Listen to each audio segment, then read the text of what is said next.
Good morning, ladies and gentlemen. Welcome to the IRB Infrastructure Developers conference call for discussing the unaudited financial results for the quarter ended June 2021. We have with us on the call today Mr. Virendra Maheskar, Mr. Sudhir Hoshing, Mr. Anil Yadav, Mr. Mehul Patel, Ms. Poonam Nishal, and Mr. Tushar Kavedia. As a reminder, all participant lines will be in the listen-only mode, and after the opening remarks by the management, there will be a question and answer session. Please note that the duration of the call would be 45 minutes, and any queries left unanswered after the call can be subsequently mailed to the management for adequate response and resolution. Please note that this conference is being recorded.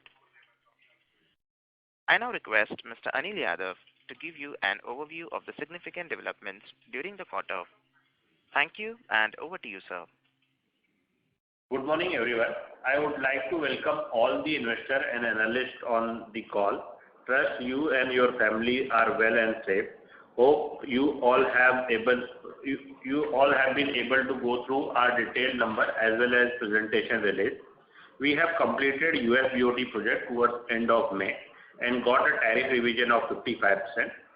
We are expecting completion of CGBOT within this month and similar tariff revision in the line of US BOT. We expect to complete the balance two projects of the private InvIT, that is KZ in Q3 and Hapur Moradabad in Q4 of FY22. VK1 will be completed in Q3 of FY22. We are on advanced stage of financial closure of Palsit Dankuni BOT project and Pathankot Mandi HAM project, and financial closure will be achieved by end of September 2021. Considering the comfortable land availability for both the projects, we expect to start these projects from October 21. With respect to VM7 project, all issues relating to the payment to landowners are sorted, and we are expecting to get appointed date in August itself. With respect to order book, bidding was very slow during the June quarter, especially in April and May, due to second wave of pandemic. Bidding activity has started from July 21. We had total order book of 14,600 crores at the beginning of this year. Out of that, 7,800 crores pertains to EPC. This order book will be executed over the period of 2 years, and balance O&M of 6,800 crores will be executed over the period of 9 years. This provides a visibility for this year and coming years. We are eyeing for an order book of 7,000 to 9,000 crores consisting of HAM and BOT projects in this financial year, which will further improve the revenue visibility for FY23. NHAI has lined up a project of 4,500 kilometers to be awarded in FY22, amounting to INR 1.2 trillion, out of which 15-20% is likely to be on BOT basis, while the balance will be bidded out on HAM and EPC model. This opens up large opportunity for IRB, and we will be keenly participating for BOT and HAM project. We have received a favorable arbitration award for Amritsar Pathankot project against the NHAI from the Honorable Arbitration Tribunal for extension of concession period by 518 days and compensation of 252 crores plus interest. On operational front, as informed during last conference call, COVID wave 2 led restrictions are affecting the traffic and toll collection. Impact of wave 2 has started from the second fortnight of April and has led a further softening in the toll collection in May.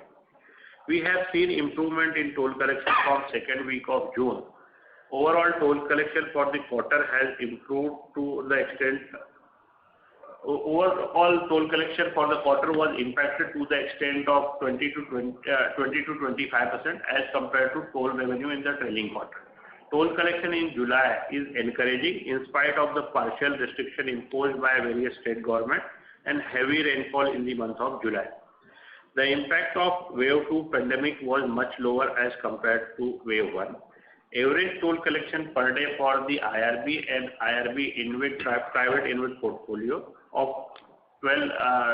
12 tolling assets grew at 53% in Q1 of FY22 compared with the Q1 of FY21 to INR 6.33 crore rupees per day, excluding the KR BOT project where tolling is temporarily halted due to farmers' agitation, and Thane Ghodbunder Road, which was successfully handed over to the authorities on completion of the concession.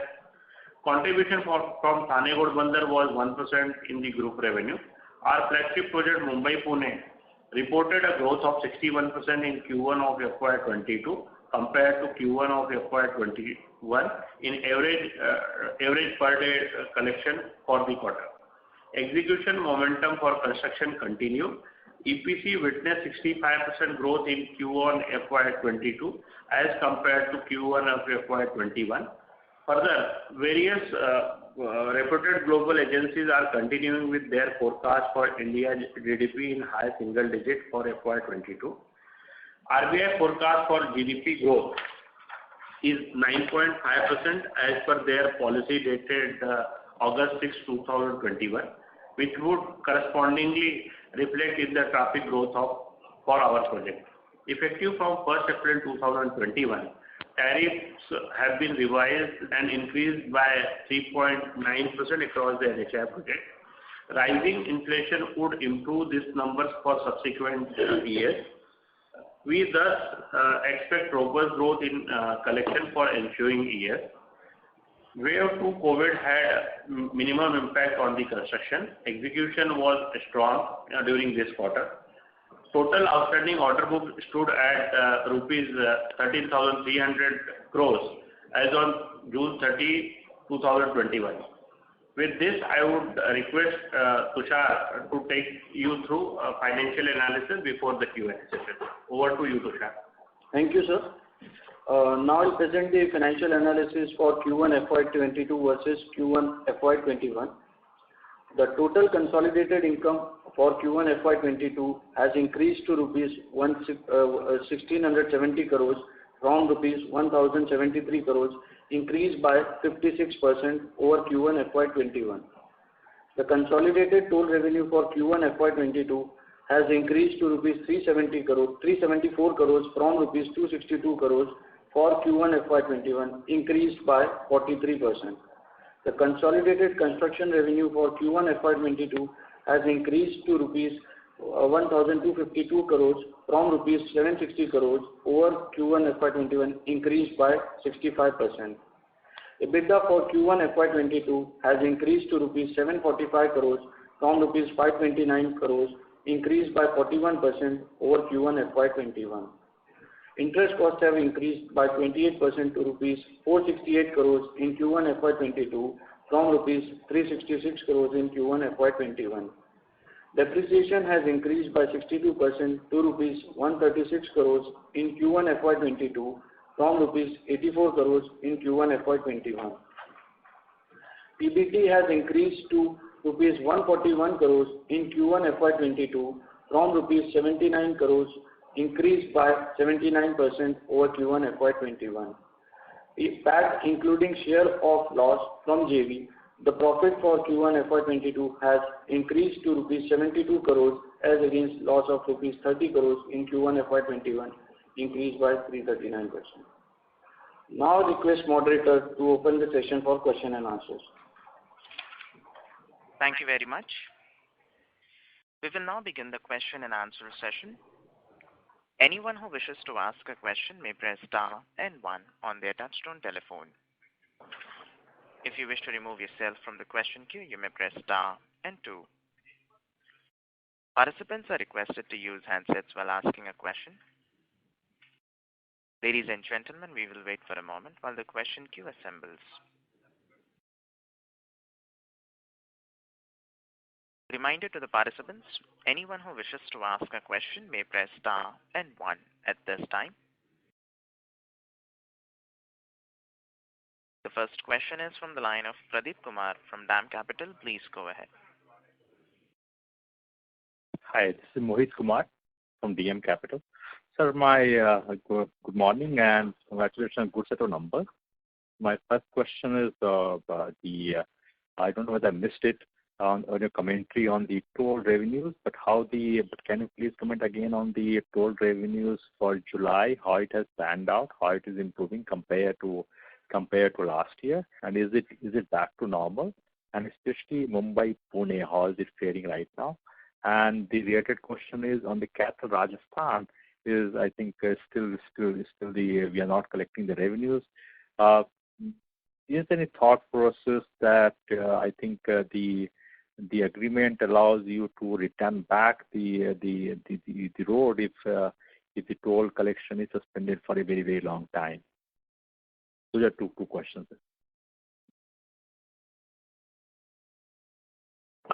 Yeah.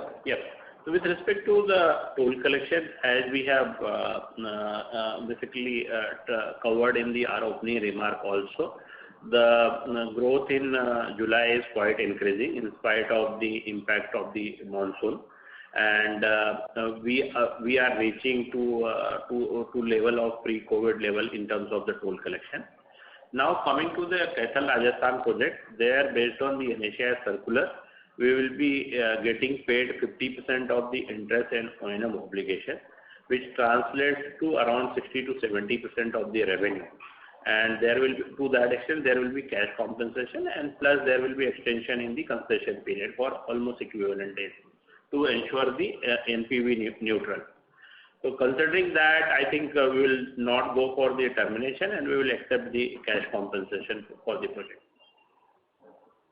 Okay, sir.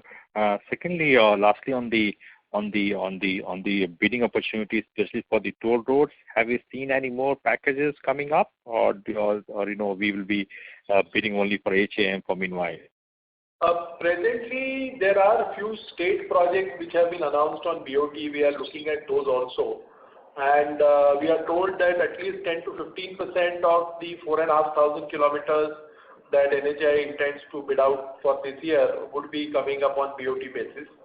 So we will keep on looking at a mix of HAM and BOT as they come along.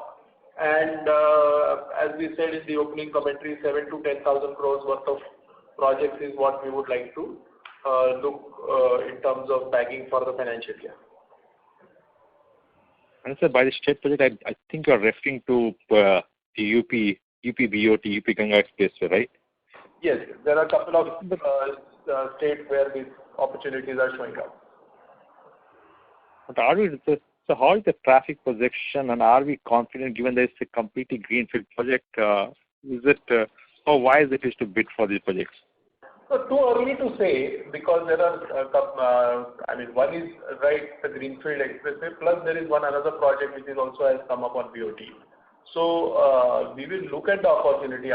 Definitely, only if the project is viable will we be bidding for it. So no undue risk for sure. But when you ask what are the projects in market, that's when we told you about these opportunities being available, which are being studied at this point in time. Understood, sir. Thank you and all the best. Thank you. Thank you. The next question is from the line of Vibhor Singhal from Phillip Capital. Please go ahead. Yeah, thanks. Good morning, sir. Thanks for taking my question. And congrats on a great execution in a very difficult quarter. So since you touched upon Ganga Expressway, just wanted to understand what is the likely timelines that we are looking at. So what is the status of the project right now in terms of bidding activity, RFP, RFQ, and when do you think the bids, they could be calling in for bids, financial bids for the project? See, as far as NHAI is concerned, if you go to their website, you will see a long list of HAM projects which are already announced, which are up for bidding. So actually, sir, I was asking for Ganga Expressway. Which one? Ganga Expressway, the UP BOT. Ganga Expressway, it is still, the date has got postponed, when we last checked. So there is a lot of discussion happening with the authorities with regard to the viability of the project, how the same can be made viable and things like that.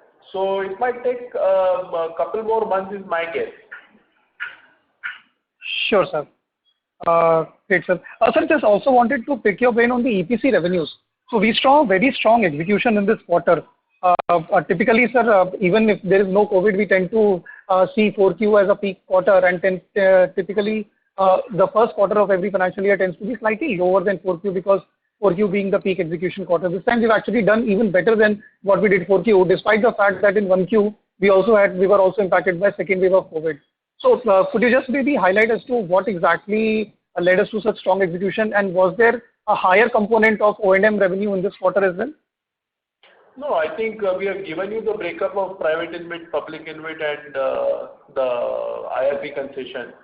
So it was a mix of both, and there were some element of change of scope works also which were executed. So basis that the execution has remained strong is what I would like to say. And we can expect a similar kind of run rate for the remaining part of the year also? Yes, that's right. Sure, sir. Sir, in terms of the order book, just wanted to basically get some bookkeeping question. Sir, out of the 6,600 crores of the EPC order book, which is excluding the O&M, could you give us the breakup of the two HAM projects which have not yet started execution and the BOT? So basically a broad breakup of how much of the 6,600 crores of project of the order book is made up of different projects. So basically, Palsit Dankuni will be around 22 to 23 billion, and the Pathankot Mandi is around 8 billion, and VM7 is around 17 billion. 17 billion. Yeah, 17 billion. Right, and this is the EPC cost that is there in the order book, right, sir? Yes. So, sir, out of these if I look at these numbers, out of the 6,600 crores of the order book, around 4,800 crores are these three projects. We expect VM7 to start execution maybe by the end of August is when we are expecting the appointed date. Is that right, sir? Yes. Right. Great. So taking that into account, what is the likely EPC revenue that we could be doing for this year? Any broad range if you could provide us? I think broad revenue, as we have talked along with the yearly result, this year we will be concluding year with around close to 4,200 to 4,500 crores of revenue on EPC side, including the O&M revenue and utility shifting. Okay, and that's including O&M and utility shifting, everything put together? Yes. Sure, sir. Great, sir. Thank you so much for taking my questions, and I wish you all the best. Thank you. Thank you. Participants, to ask a question, you may press star and 1.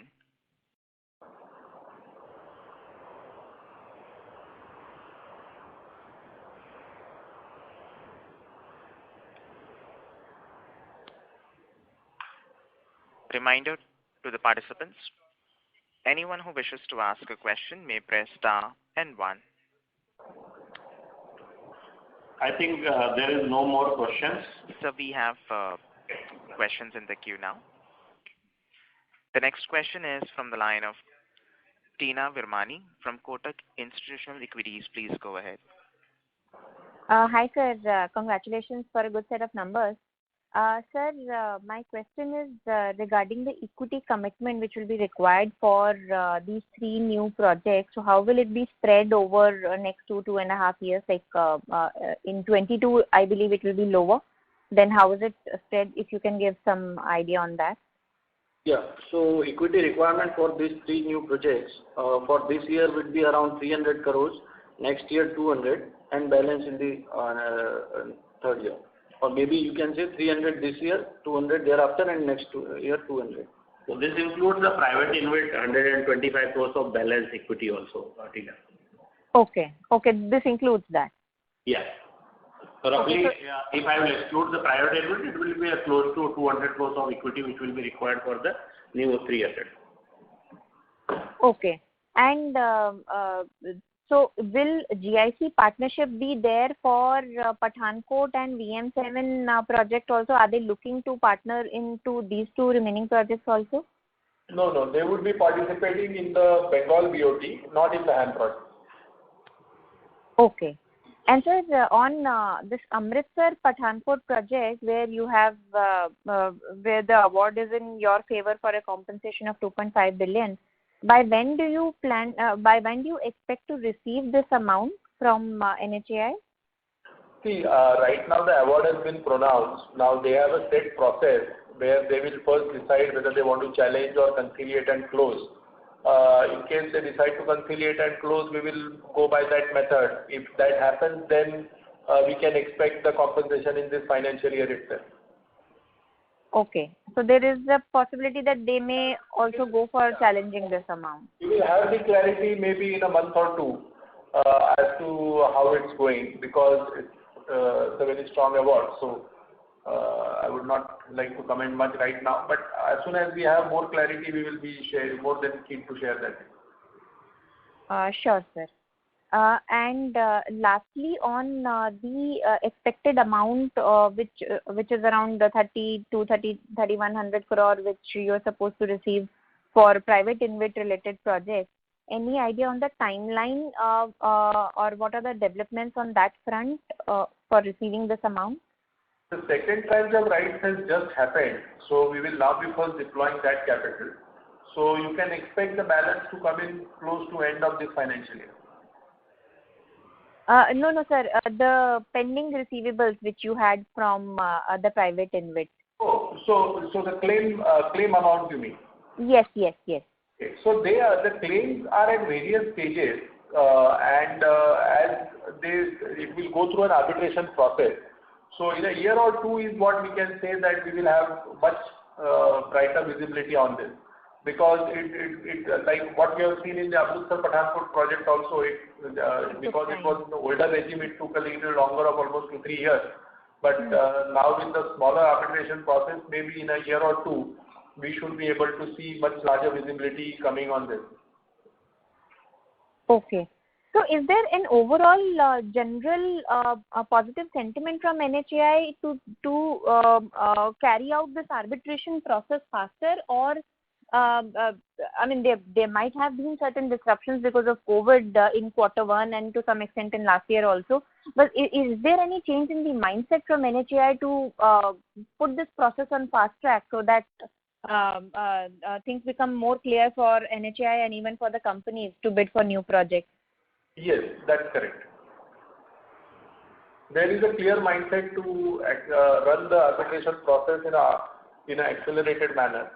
Even they are also now forming a DRB kind of a process, which is a dispute resolution board. So what will happen is in the upcoming project, there will be a DRB member who would be appointed.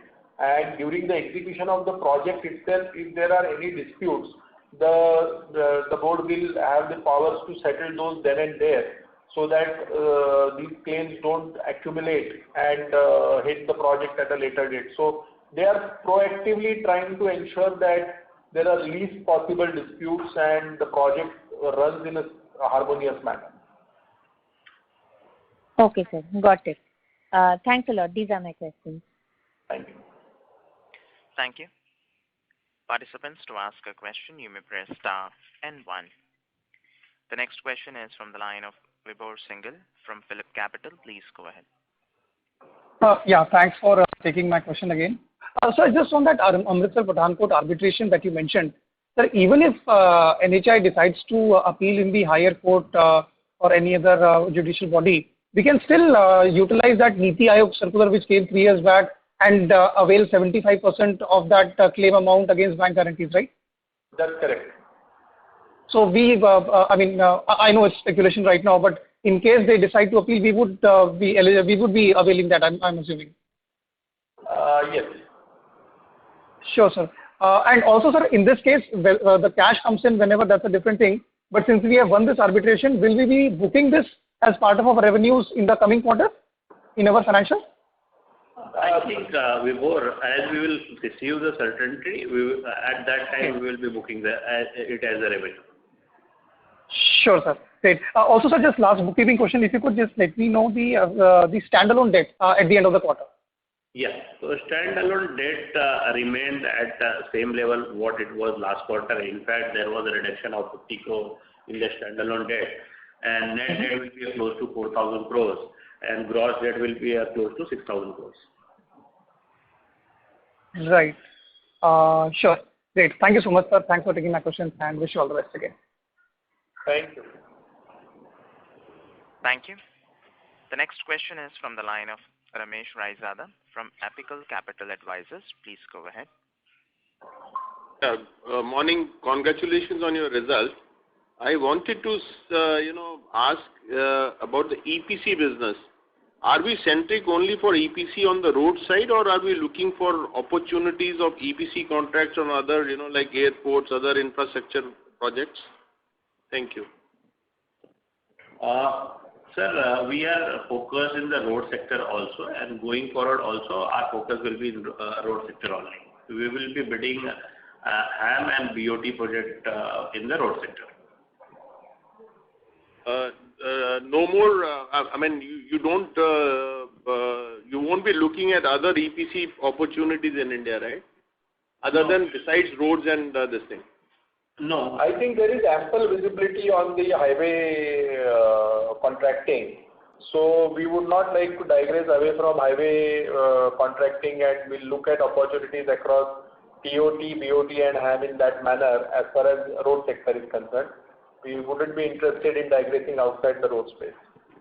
Right. The second follow-up question is what kind of, although the balance sheet says that you have construction equipment worth about 500 crores, right? Is that right, what I'm asking? Yes, that's correct. What would be the market value of these instruments, if, replacement value? Replacement value will be similar because it's on a written down value what we have. Sir, 500 crores is the gross value. Written down value will be lower. So replacement cost will be 500 only. And normally, how fast you replenish them in terms of their depreciation? Sir, depends. Asset wise it depends. It ranges from 7 to 10 years. 7 to 10 years. Thank you so much. Thank you. Thank you. As there are no further questions from the participants, I now hand the conference over to Mr. Anil Yadav for closing comments. I would like to thank all the investor and analysts on this call, and we expect you to host you soon. Thank you. Thank you, sir. Ladies and gentlemen, this concludes your conference for today. We thank you for your participation and for using Research Bytes conferencing services. You may please disconnect your lines now. Thank you and have a great day.